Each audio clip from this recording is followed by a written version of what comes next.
Okay, we talked about arc ignition. We said it occurred by touch start or high frequency overlay. Arcs have strong plasma jets produced by electromagnetic forces, and these influence metal transfer, why you can weld out of position, surface depression, and arc stiffness. Now, surface depression we talked briefly about, and I guess I forgot to bring one of the samples, but arc stiffness we were starting to talk about. It turns out that the pressure in the jet goes as the square of the current, and we talked about that. So if I want to have a stiffer arc, one that won't be blown away by the wind, I just have to run at a higher current, and then I have a stronger jet, and it takes a stronger wind to blow, a transverse wind to blow that stiffer arc by. Well, it turns out in a typical three-phase transformer rectifier power supply, you got a current time thing like this, and if the blue is one of the phases, and you rectify it, so this is one half cycle, this is the other rectified half cycle, and then you have to overlay the 120 and 240 degree phase shifts on top of this. You get essentially a DC current, an average DC current when the whole three-phase is rectified that's going to be way up here, right? So it tells you it's a DC power supply, but they're just rectifying three-phase AC. And the result is you end up with some DC with some ripple on it. Well, it turns out what they used to have on some power supplies, these old transformer rectifier power supplies, they had a little knob on there that said arc stiffness control. And it turns out all they had is ordinarily they might do some filtering to kind of smooth some of this out. But if you take the filtering out, you'll get the maximum amount of ripple. And a typical welding power supply will have, DC power supply might have 30% ripple on it. It turns out you want the ripple, because if the stiffness goes as the square of the current, you get a much stiffer arc at the peaks than you do at the valleys, even though it's the average heating value is the DC value, the average DC, but the arc stiffness is the average of the squared value. And so you can get more stiffness if you have more ripple in your power supply. And in fact, that's important to keep things from blowing by. And then I talked very quickly at the end about arc blow, and I said that arcs don't like magnetic fields. And I've never done this before, but I figured, oh, this is not a bad way to show you what happens. If I have current turning a corner, and I considered the links in the slinky, the magnetic field intensity, well, if you turn the corner, obviously you can have the same magnetic field intensity here on the inside, but you've got a lot less density out here on the outer side, right? And that's basically what you've got. Whenever I have the current, I have a self-magnetic field going around that current in a helical pattern. You know, think of it as a helix. And that means that I have a stronger magnetic field on the inside corners of wherever the current turns. So if I'm welding right here and the ground is over there, the current has to turn through the metal, and that creates an unbalanced magnetic field, and that will create an arc blow. The arc will always want to move to the lower magnetic field, to the less dense side. Okay? And it turns out that below 500 amps, there's not enough self-magnetic field in that current to create significant arc blow in most cases. Now, you might get it in the steel, and I mentioned on HY130 this one time, they just, down at David Taylor, they just couldn't get rid of the magnetism in that steel, because steel concentrates the magnetic field. And HY130 being a high nickel steel, turns out high nickel steels are easier to magnetize than regular steels. So if you have a heavy plate like this, sometimes you have to go and demagnetize it in order to weld it. Otherwise, you know, one plate's magnetic and the other one's not, and the arc just blows away from the magnetic one, and you can't, no matter where you put the arc, the welder can't control, because the magnetic field is controlling the arc. Okay, so arc blow can be a significant problem, and I have a situation where it turned out to be a very important part of the whole tenure process for me. For years and years, people were trying to do stud welding, very large rods. Okay, so this is a picture of a stud welding gun.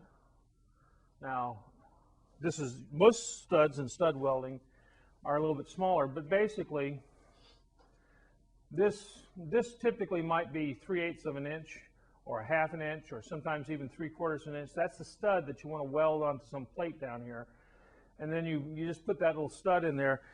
And you may have seen these things on the side of, actually they used to put trim on the side of cars with very small studs, and they would just draw an arc right down here between the stud, the base of the stud that you want to weld to the piece you want to weld to, and you pull the trigger on the gun, and the stud starts out as just a chisel point tip. Maybe a picture in here with a chisel point tip. Okay, yeah, it's a nice. Oh, you had stud welding guns on the ship. It's a nice way. Here's a little tip. They may put a little bit of aluminum in the tip, and this is basically a touch start for the arc. And if you have a 3/4 inch diameter stud that you want to weld to the base plate down here, you may put a little piece of aluminum in there to help deoxidize it, because typically there's no shielding. It's just in the air, right? And you just you put maybe 700 amps through here for a 3/4 inch stud, and you blast the tip apart. That starts the arc with the high current going through the small tip, and it draws an arc for 1/2 a second, 1 second, and the thing's got a little, the gun's got a little spring-loaded thing inside it, inside the barrel of the gun, and the thing draws the arc, and then slams it home, and it's all automatic. Okay. Well, they've wanted for years to be able to do that in larger diameters, like 1 3/8. Okay. Because they used to, well, they do a lot of stud welding on bridge construction. If you've ever driven by when they're rebuilding a bridge on the highway and they've put all the rebar in there, you may see these little studs that look like the heads of bolts sticking up. Like, that's all it is. It's basically a bolt. Here's the bridge decking, which may just be some fairly thin sheet metal, and you may have this 1/2 inch stud with a cap on it like this. And they've basically, this might be a 1/2 inch diameter, and it might be welded to 1/4 inch decking, and you draw the arc, and you can weld this heavy thing to that small thing, because and then they're going to pour the concrete on this, and the head is what holds the concrete to the decking. Okay, just cast the concrete over this little mechanical interlock. So if you go by a bridge under construction and you look over there, you see all the green rebar. The green rebar is because they polymer coat it, because they get corrosion problems when the salt water gets down in the concrete, and that's why they have to rebuild the bridges all the time, because there's an expansion when the steel corrodes. The iron oxide has a factor of 4 to 10 volume expansion. The rust expands, creates an internal pressure, and cracks the concrete off, and you get concrete spalling all over everywhere. Then you get exposed rebar. Someone comes along in their car and they impale their tire on a rebar, and they're not happy. At 60 miles an hour, you impale your tire. It's not a good thing. People die. Anyway, the state's responsible. Anyway, so they have to repair the bridges. Well, it turns out this had to be the early 80s, and I'm coming up for tenure, okay? And it turns out the guy who used to be a faculty member in this department, he had gone down to Washington. He had become Undersecretary of Research and Development and Engineering for the Defense Department in the Carter administration. And when the Republicans came in, Reagan came in, he went and became a vice president at TRW. But he'd been a professor here. He'd worked in the national lab before he came here. His name's Arden Bement. He just got nominated a couple of weeks ago to be the director of the National Science Foundation. Okay, so Arden calls up my former department head and says, TRW's got this division that does stud welding, and this is when they're trying to build the anti-ballistic missile defense system in North Dakota and stuff, and they had to have these hardened silos, and they needed to use the largest concrete reinforcing bar, which is number 13, it's number 11 rebar. Number 11 rebar starts at number 3, which is 3/8 of an inch, and it goes to number 4, which is 1/2 an inch. It goes all the way up in steps to number 8, which is 1 inch. So the number is the numbers of 1/8 of an inch in diameter. So number 11 is 1 3/8 inch diameter. Okay, It's a big rebar, and this was going to be a hardened nuclear blast silo, right? And they wanted to be able to stud weld this diameter. And people had tried it for years and years, but you had to go to like 2,000 or 2,500 amps. And arc blow just became a tremendous problem. You try to do that stud like you got right here, and the arc blow, the current comes down 2,500 amps, and the stiffness or the magnetic field that you get from 2,500 amps will easily give you something like 50 gals, and the current turns the corner here, and the arc goes over that way, and all you do is chisel out something over here, and you don't make a weld at all. You just blow metal all over everywhere. So Arden Bement, Vice President of the Fortune 100 company, former Undersecretary of Defense, former MIT professor, calls up and says, do you have anybody in welding that can help us with this? And so my former department head says, oh yeah, let Tom Eager go out there. So I go out there and I give this little seminar, and then he says he wants to hire me for 3 days as a consultant. Well, I've never done stud welding before, and I go out there for the first 2 days on the consulting, and the first morning I'd never done stud welding, so they make a stud weld for me. And I see, you know, the chisel point from the arc blow, and there actually is a principle to arc stiffness and all this other stuff behind all this. And I said, well, maybe what we need is something to help move the arc around in circles so it doesn't just go off to one side. I said, what if you just take a loop of the welding cable and wrap it around, and that creates a magnetic field that'll cause a precession of the arc. It's basically the motor effect, okay, J cross B force. You're just putting a magnetic field in another direction. Oh, we've tried that. I said, oh, what happens? We'll show you. So they set it up, put just a loop around, and then we all get into the next room right around the corner, and they have a remote control. We're kind of peeking around the door, and they said, you ready? And they hit the remote control, and the whole room lights up like the 4th of July, because we're processing around, and the arc stiffness, that force from the arc pressure, is just blowing molten metal all over everywhere.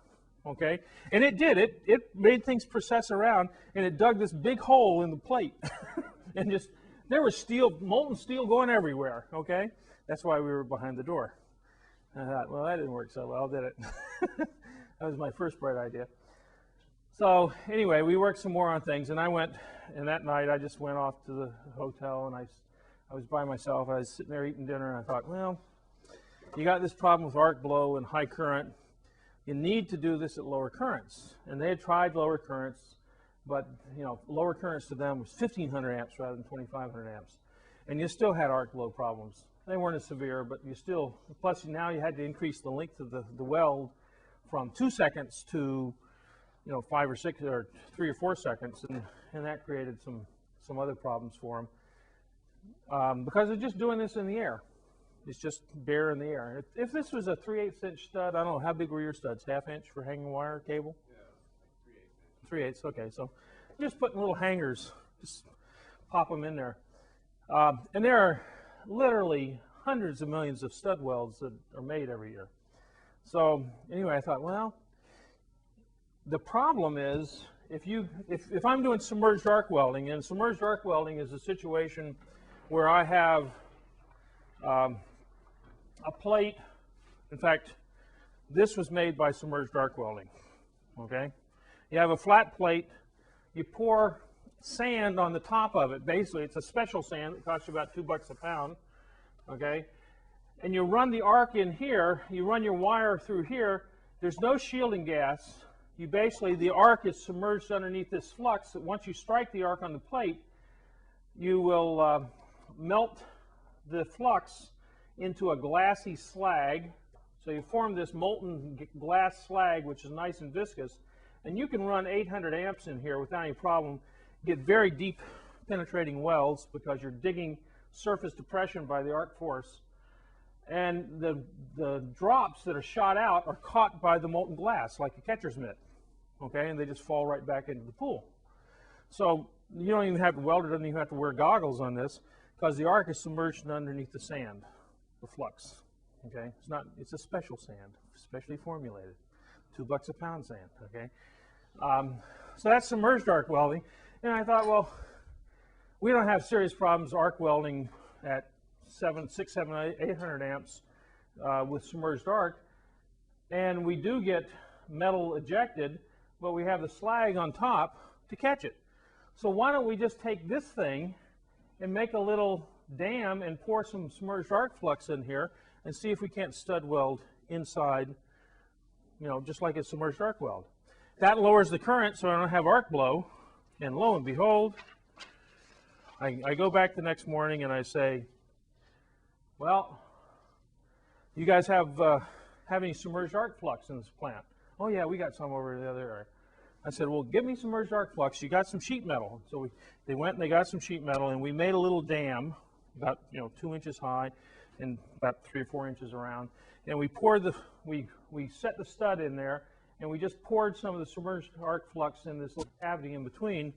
And I said, turn the current down to 800 amps, and let's run the thing for 8 seconds. I just guessed on 8 seconds, okay? And it's a longer period of time. You can kind of figure out the power and all this other stuff. So it wasn't just guessing, but anyway. So we set it up, and then we all get behind the door, to watch what's going to happen in there with the remote control. And the guy says, okay, try it. And nobody hears anything. He says, well, turn it on. He says, I did. There's something wrong. And then all of a sudden we saw the plunger go after 8 seconds. The thing had started. The arc was running. We couldn't even tell it was on. Okay? And we go in there and we chip away the glassy slag just like a submerged arc weld. Perfect weld. Beautiful weld. Okay? So I was a hero. I got a letter from Arden Vement for my tenure case, and we also got a patent. Okay? There it is. United States patent. Okay? I was the one who thought up the idea, so my name comes last. Right?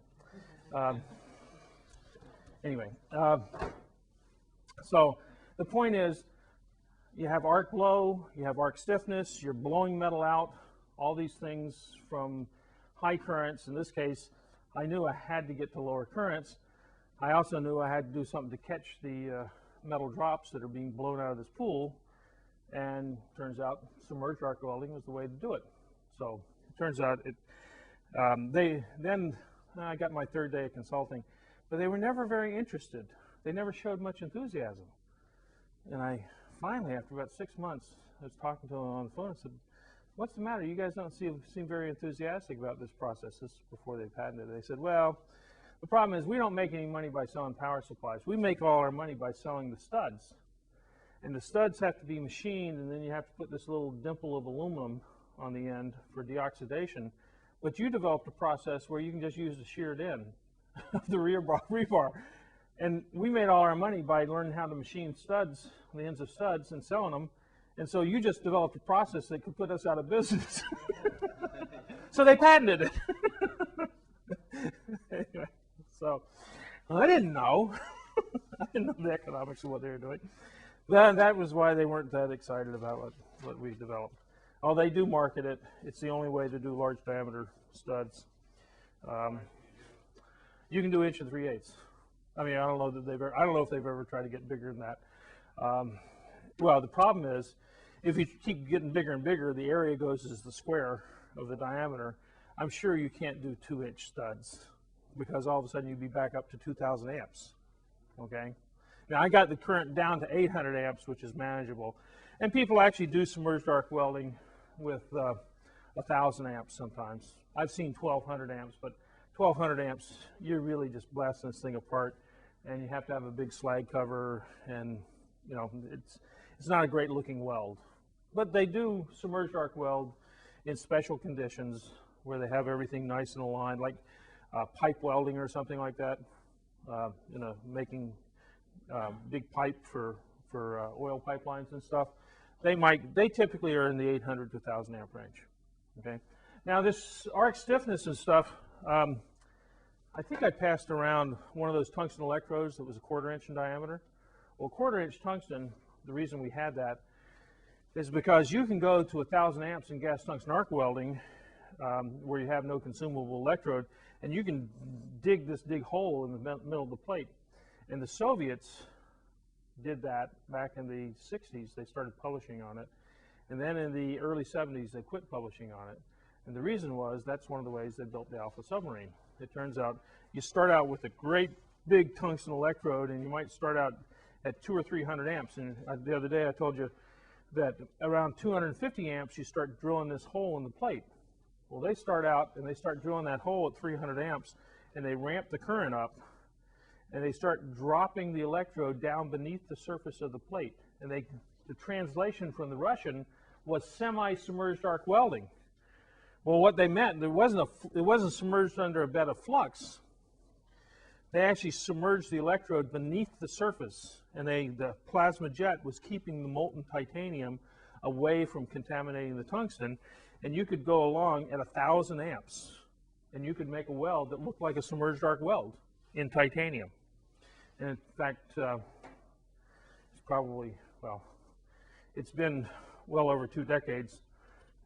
But if you really wanted to weld 2-inch thick titanium, one way to do it would be to prepare the joint like this. So these are your 2 plates. This is the joint you want to weld, and you come in here. You can make one pass here, another pass here, and then you can go in with some filler metal and stuff with another submerged arc weld. You can weld a 4-inch titanium plate, a 2-inch titanium plate in 4 passes, okay, by welding from both sides. Very, very impressive. And the Navy's been trying to do this with steels. It doesn't work quite as well for various reasons. Have to do with steel metallurgy and the density of steel being higher and whatnot, but so it's harder to maintain the cavity. But you can make some very, very impressive welds in titanium. To a certain extent, aluminum, you can do it. Steel doesn't work quite as well. They've been doing a lot of work on stainless steel because the Navy's interested in welding heavy section stainless steel. Although, frankly, I don't think anyone's really priced out that ship yet. Okay, still cheaper than composite ships or all aluminum ships. But anyway, pardon me? Not really stainless either. Well, that's the problem. If it was just 304 stainless, you might be able to afford it. But this stuff is 2169 stuff. I mean, this stuff it's got 6% molybdenum in it. Okay, molybdenum goes for a few $1,000s a ton. Okay. And so if you, I mean, at 6%, you're talking 1/16 of the ship is molybdenum, okay? You know, and that's because you need seawater corrosion resistance. You need that much molybdenum to keep the ship from just pitting to death, right? I mean, that's one advantage of carbon steel. You can paint it and it doesn't really pit, right? But anyway, so there are stainless steels that will survive, but anyway. Okay, so now we want to go into heat flow and welding. By the way, we'll meet tomorrow, and then this week I'm traveling for the next 2 days. Next week we'll meet Tuesday, Wednesday, and Thursday, and then we'll basically be done.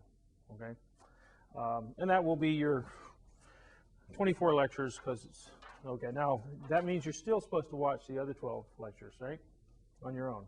Okay, and you can go to Jerry, and she'll give you a set of DVDs for the 3371. Okay. It's also online, so you can watch it at home if you got a reasonable speed modem or DSL or cable modem or whatever. It's just not a very big picture, but that's okay. If you're going to sleep through it anyway, it doesn't matter. You don't have to watch it, right? You just have to listen, right? Okay, for heat flow in welding, I'm going to first teach you how to solve all the heat flow problems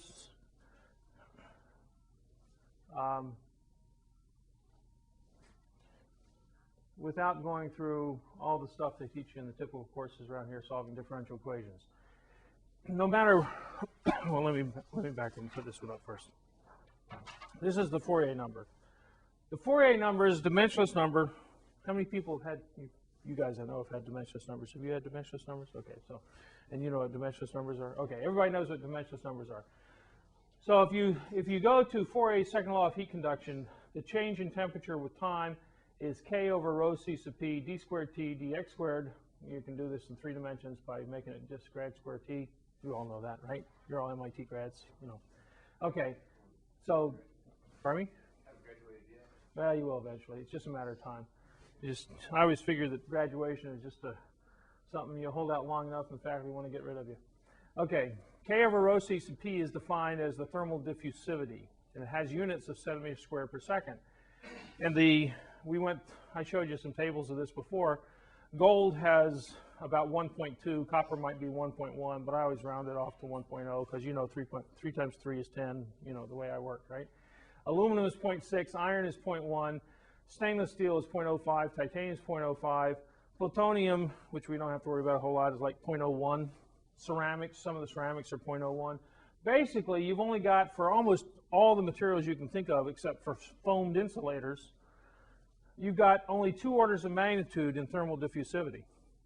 Most solids conduct heat pretty well, and there's only about 2 orders of magnitude difference. If you think of other properties of materials, you might have 5 or 6 orders of magnitude difference. And if you go to something like electrical resistivity, you know, ceramics or insulators and metals, you can have 15 orders of magnitude difference. Okay, so that's not a very big difference in properties of a material.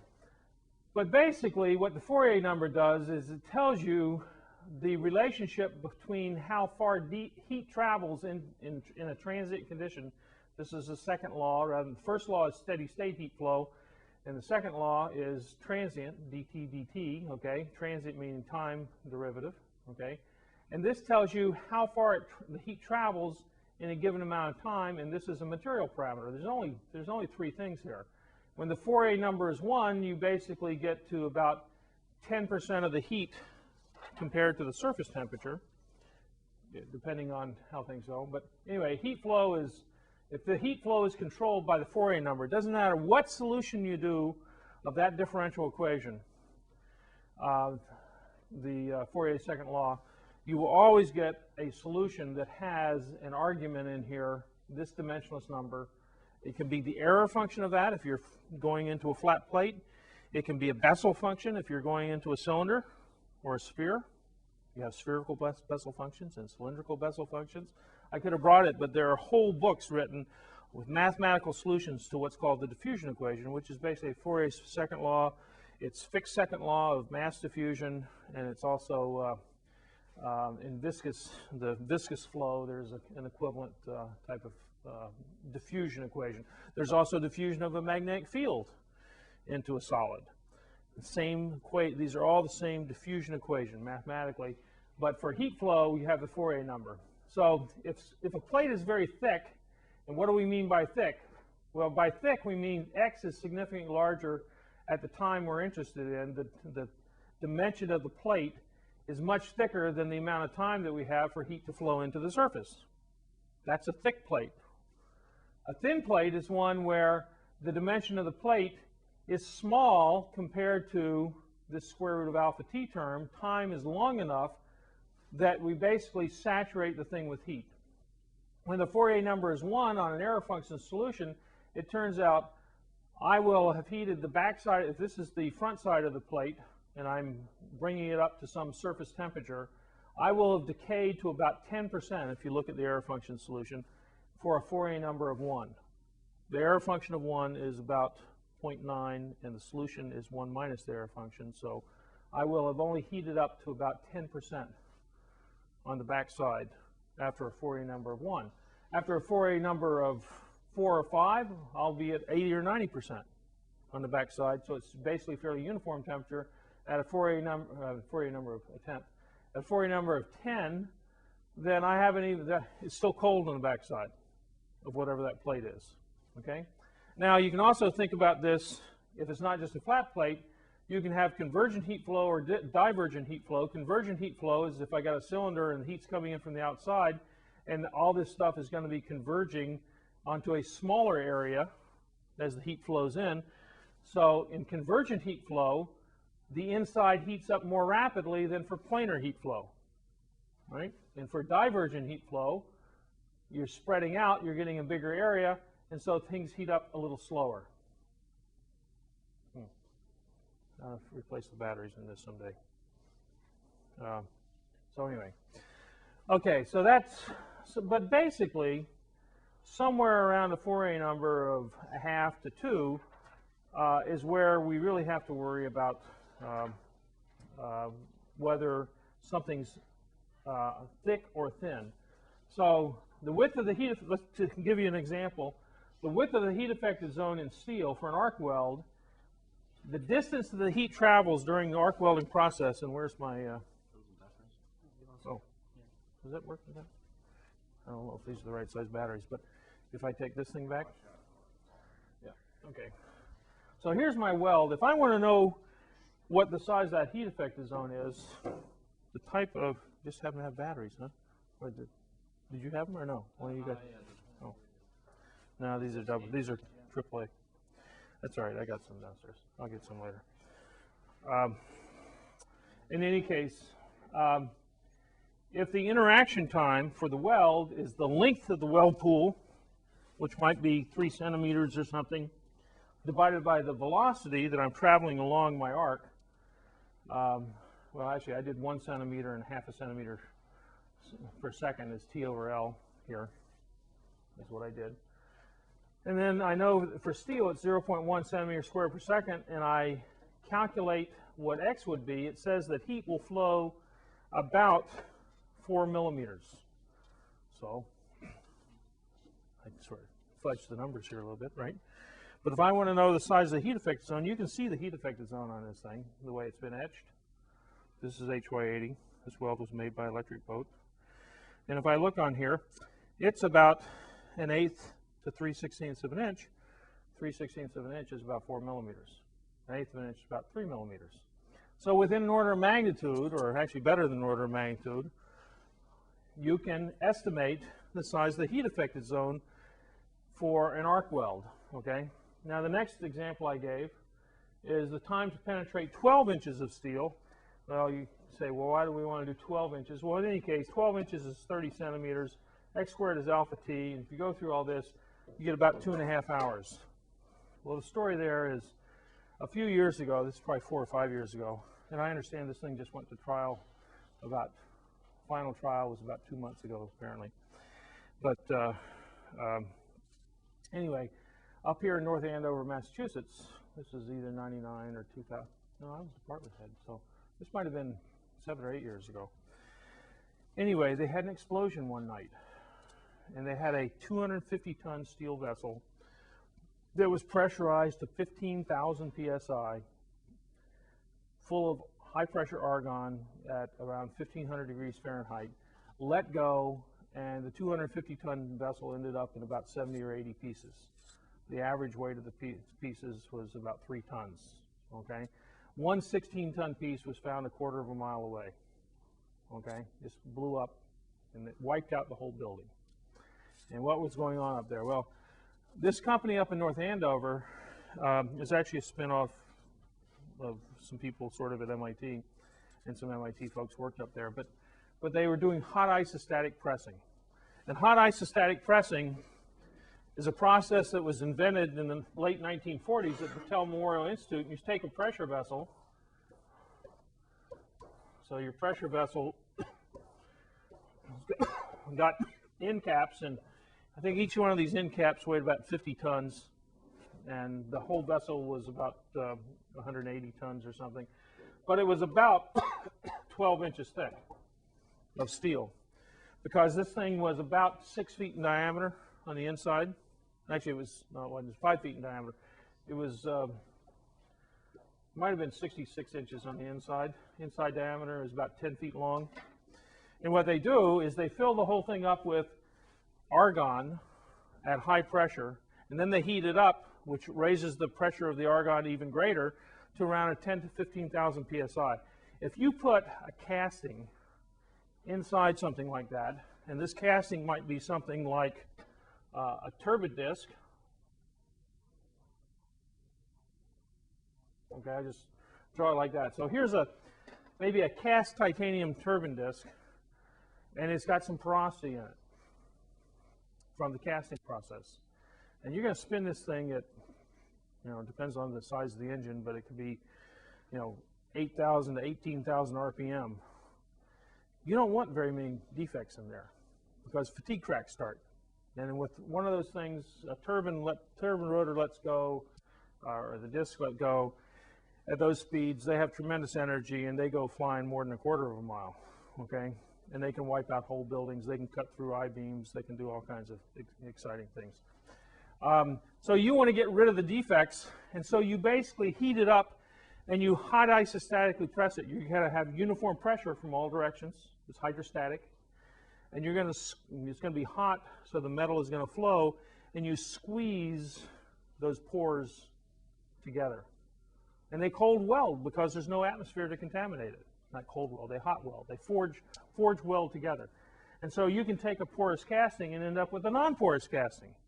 And in fact, I remember being out there, we saw some other components. They happened to be aluminum, they had a whole bunch of aluminum cylinders. They would be made for a major motorcycle manufacturer, because if you're sitting on top of one of these cylinders going 50 miles an hour down the road, the last thing you want is for that thing to break open, because you're straddling right on top of it, right? It could be a bad day if that thing cracks, right? But it's an aluminum casting. And so they do it at a lower temperature. Turns out what happened is this thing had been in service about 10 or 12 years, and they found a little fatigue crack right in here, and it grew and finally got to be a brittle fracture, and the whole thing let go.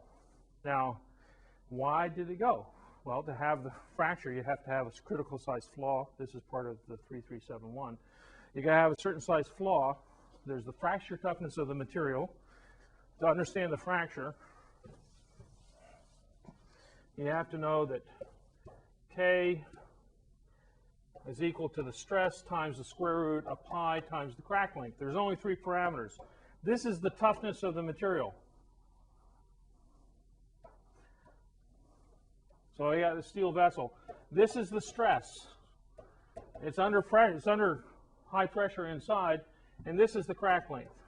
Okay. Well, as the crack length gets bigger and bigger, and you exceed the toughness, and all of a sudden the toughness is less than the stress times the square root of pi c, you get a brittle fracture, and the whole thing blows apart, which is exactly what happened. So this fatigue crack had been growing for some period of time. Every time they pressurized this thing, the crack would grow a little bigger. It turns out that I went out and I found that fracture the first time I went out there, the fracture origin. I didn't know that was the fracture origin because they hadn't collected all the parts, but I could tell from the fracture pattern, okay, this looks like an origin. I didn't know it was the origin. Actually, there were 2 origins about 6 inches apart. And remember, this is a 12-inch thick steel fracture.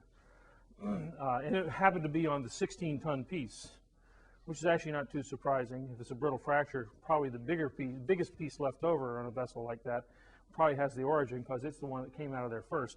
All the others just shattered in the rest of the event. But in any case, it turns out several things. There were several problems. First of all, we had a crack. That crack actually started at a corrosion pit. They weren't supposed to have corrosion pits. They were treating the water that cooled this thing. But it turns out, actually, I take it back. The crack wasn't in here. I forgot. The crack was on the outside, and they were cooling this thing with water on the outside, and they had corrosion pits that they weren't supposed to have.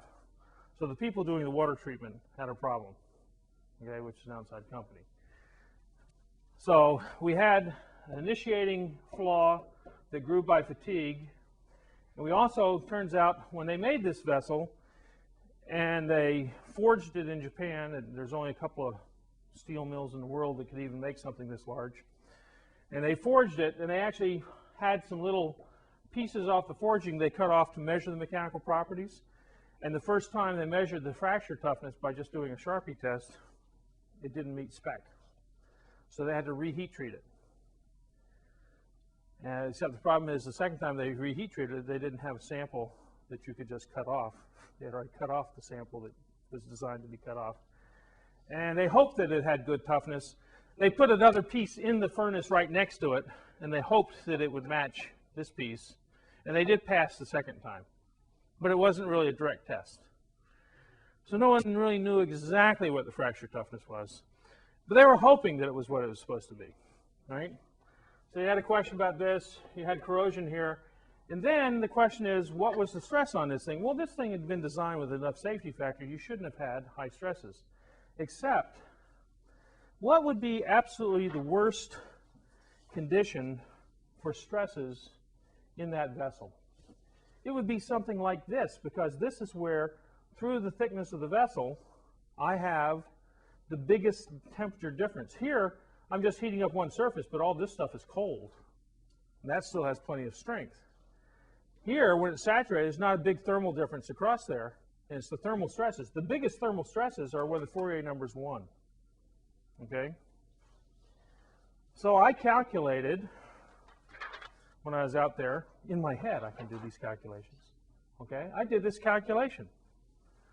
And I said, 2.5 hours is when you get to a Fourier number of 1. How long had it been since they fired this thing up? The typical cycle is about a 24-hour cycle to heat it up and cool it down. They said, oh, well, we'd started about 2 hours and 20 minutes before. Okay. At that point, I knew that the transient thermal stresses were a significant factor in adding to the operating stress from the internal pressure. Okay? Since then, there have been people who've done finite element analysis on these things. I really haven't been involved because I ended up being a fact witness, and they didn't want to use me because the other side would find out my opinion early on. But I was a fact witness on this whole. They ended up not having to use me at all. So I don't really know all the things, but I am sure that there were probably $500,000 done on fancy heat flow calculations to understand this thing after the event. Okay, and frankly, you didn't come to any better conclusion about the fact it was transient thermal stresses than I did by doing that x to the square root of alpha t. It took me about 20, 30 seconds to do that to come up with the 2.5 hours, right? So when you're trying to dot I's and cross T's, yes, you need to do all this other stuff. But let me tell you, 98% of the time, x to the square root of alpha t is all you need to know. It tells you whether you're saturated with heat, if the Fourier number is small. It tells you whether you've just got surface heating, if the Fourier number is large. In this particular case, ordinarily when the Fourier number is near 1, that means that you probably need to do a more sophisticated heat flow. In this case, I was just looking for when the thermal stresses would have been the worst, and that would have been Fourier number 1. So I didn't even need to know that thermal stresses were a problem. Okay? Turns out we didn't know there was a corrosion problem for about 2 weeks until we recovered the parts, and all of a sudden we looked at some of the other vessels they had there that hadn't exploded, and we found all this corrosion on these things. So we started looking into that. So turns out there were multiple things that added to this. Ordinarily, in the original design, the critical flaw size in that vessel should have been like 6 or 8 inches. And they did periodic checks, non-destructive testing, to go and look for cracks that developed in this thing. They just done like a year and a half before. They'd gone in and on the shutdown, they had checked for any cracks that might have formed. The problem is they weren't looking for cracks to start on the outside of the vessel because ordinarily the high stresses, operating stresses, are on the inside of the vessel. So they did all their tests on the inside, but in addition, because the toughness was less than it should have been, and because the corrosion caused some stress corrosion cracking, and because of the thermal stresses, everything was stacking up in the wrong direction. The actual critical flaw size was about 1/2 inch. Okay? I couldn't believe it initially, because initially I put in kind of typical values for toughness and the operating stresses they told me about and everything, and I was calculating like 6 inches as a critical flaw size. I thought, I didn't see a flaw that big. And every time we got more information, we learned about the fracture toughness wasn't what it should be, and we learned about the corrosion, and we learned about this, that, and the other thing, and that 6 inches kept on shrinking down and down, and within 2 months it was down to 1/2 inch. And it turns out, when we finally had pieced all the pieces back together, it was about 1/2 inch. Okay, so fracture mechanics works. Okay, I'll see you tomorrow.